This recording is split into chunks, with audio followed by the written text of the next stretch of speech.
బెడ్రూమ్లు మోసం చేసింది నువ్వే. 10 సంవత్సరాలు ఇండ్లు ఇండ్లు ఇండ్లు ఇండ్లు అని చెప్పి టైం గడిపిండ్రు. ఇలా మొత్తం అందరికి ఇచ్చిండ్రా ఇండ్లు? ఇచ్చిన ఇండ్లకు బిల్లు ఇయ్యలే. ఆ 9,000 కోట్లు కూడా మా ప్రభుత్వం రిలీజ్ చేసిందని చెప్పి సందర్భంగా తెలియజేస్తా ఉన్నా. మరి అదే కాకుండా ఇవాళ మా రాష్ట్రాల కూడా మీ కుటుంబ సభ్యులు మీకు ఈ పదవులు ఇస్తాం, కాంగ్రెస్ లో పుట్టుక నుంచున్న వాళ్ళు, బీజేపీలో పుట్టుక నుంచున్న వాళ్ళు, ఎక్స్ఎమ్మెల్యేలు, ఎక్స్ఎంపీలు వాళ్ళందరినీ కూడా టీఆర్ఎస్ పార్టీ బీఆర్ఎస్ లో జాయిన్ చేసుకొని మీకు పదవులు ఇస్తామని డబ్బులు తీసుకుండ్రు. నాకెందరో మా రాష్ట్రాల నాయకులు తెలియజేసిండ్రు, ఇలా ఫోన్లు ఆఫ్ చేసుకుండ్రు, మా దగ్గర డబ్బులు తీసుకుండ్రు, వాళ్ళ కుటుంబ సభ్యులు అండర్ గ్రౌండ్ అయిపోయినరని. అదిరా మీ చరిత్ర కేటీఆర్ అని చెప్పి సందర్భంగా తెలియజేస్తా ఉన్నా. ఇక ఫోన్ ట్యాపింగ్ గురించి మాట్లాడితే సిగ్గు శరం ఉండాలిరా నువ్వు మాట్లాడాలంటే. నువ్వు చేసింది అందరికి తెలుసు. నా కుటుంబ సభ్యులే చేసినావు, నా గన్మెన్లే చేసినావు, నా దోస్తులే చేసినావు. నేను ప్రభుత్వంలో ఆ ఎన్నికలు రాకముందుకు ట్యాపింగ్ చేసిండ్రా. నీకు ఇదే పని. హీరోయిన్లు ఏం మాట్లాడుతుర్రు, వీళ్ళేం మాట్లాడుతుండ్రు. మొన్న జర్నలిస్ట్ సూసైడ్ చేసుకొని చనిపోయింది. ఆ ఘనత కూడా నీకే దక్కింది. ఏమన్నది అమ్మాయి ట్వీట్ చేసింది, నాకు ఫామ్ హౌస్ రాసిస్తా అన్నారు. ఫామ్ హౌస్ ఎంతమందికి ఉన్నాయిరా మీ దాంట్లో? పూర్ణచంద్రకు ఉందా ఫామ్ హౌస్? అరే మీ చరిత్ర మాట్లాడుకుంటా పోతే మీ ఇజ్జత్ మీరు తీసుకున్నట్రా, మీ బొంద మీరు దవ్వుకుంటుండ్రు. ఇది గమనించాలా. తప్పకుండా బుక్కు రాస్తా.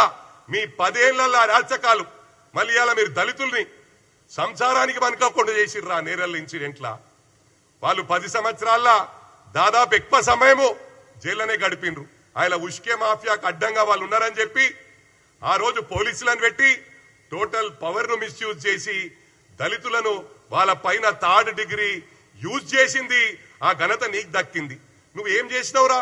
పెద్ద పడగొడుతున్నావు. ఇవాళ లా అండ్ ఆర్డర్ బ్రహ్మాండంగా ఉంది ఈ రాష్ట్రంలో అని చెప్పి తెలియజేస్తా ఉన్నా. ఇవాళ లా అండ్ ఆర్డర్ లేకపోతే మీరు ఉండకపోతుండే. ఇవాళ టోటల్ జీవితాలు, ఐఏఎస్ ఆఫీసర్ జీవితాలు, ఐపీఎస్ ఆఫీసర్ జీవితాలు నాశనం చేసిన ఘనత కూడా మీకే దక్కిందిరా. ఎందుకంటే ఆయన అరవింద్ కుమార్ ను ఇటుగొట్టు, ఇటు అమౌంట్ ట్రాన్స్ఫర్ చేయి, ఇటుగొట్టు అన్నారు. ఇవాళ వాళ్ళు చాలా ప్రాబ్లంలలో ఉన్నారా. వాళ్ళు జైలుకు పోయే పరిస్థితి ఉన్నది. ఇవాళ ఎంతో మంది ఐపీఎస్ వాళ్ళు, అడిషనల్ డీసీపీలు మీరు చేసిన వలన జైలు ఇవాళ సీకు లెక్క పెడుతున్నారు.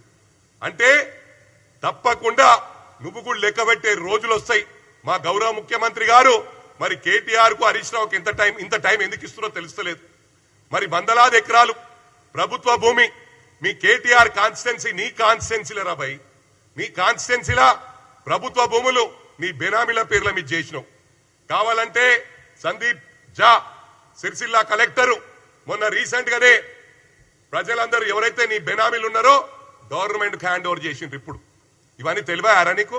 చిన్న పిల్లగాడు మాట్లాడినట్టు మాట్లాడుతున్నావు, ఇష్టం ఉన్నట్టు. మా గౌరవ ముఖ్యమంత్రిని అంటున్నావు. నీకు లాంగ్వేజ్ ప్రాబ్లం ఉన్నదిరా? ఏం మాట్లాడుతావురా నువ్వు? ఈ రాష్ట్రంలో ఉంటే ఒక తీరు, బయట దేశం పోతే ఒక తీరు, బయట రాష్ట్రం పోతే చేంజ్ అయిపోతావు. కుక్కిన్ ఉందా? ఇవున్నాయా? తెస్తారా అంటే అర్థం ఇక నేను చెప్పదలుచుకోలే. సిగ్గిడిచి చెప్పాలంటే చాలా మంది నాకు కాశం చేసిరు, అన్న వాళ్ళలాగా మాట్లాడకని. కానీ వాళ్లకు ఆ స్టైల్లో మాట్లాడితేనే అర్థమవుతుంది. నేను మంచిగా మాట్లాడి కేటీఆర్ బాయ్ అంటే అర్థమైతే అదరాబాయ్ ఏం మాట్లాడుతున్నావు తెలుస్తలేదు నీకు. నీకు ఒకటి గమనించాలా, కాన్వాయ్ల గురించి మాట్లాడుతున్నావు. ప్రజలు నేను వెళ్తే కార్లో ఒక్కరిని వెళ్తారా ఇంత